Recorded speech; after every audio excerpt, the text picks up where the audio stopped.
Hey everyone, and welcome back. In this video, I'll show you how to log into EBL Career. First, open your web browser. Launch your preferred web browser on your computer. Next, in the address bar, type eCareer login and press Enter, or EBL Career login.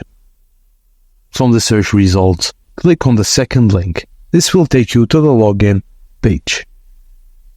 On the login page, you'll typically see fields to enter your tracking number and your password.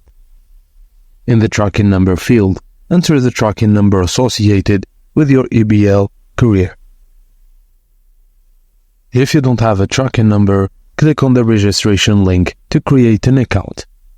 And after entering your credentials, click on the sign in button to proceed. And that's it, guys. Thank you for watching, and please don't forget to like and subscribe for more.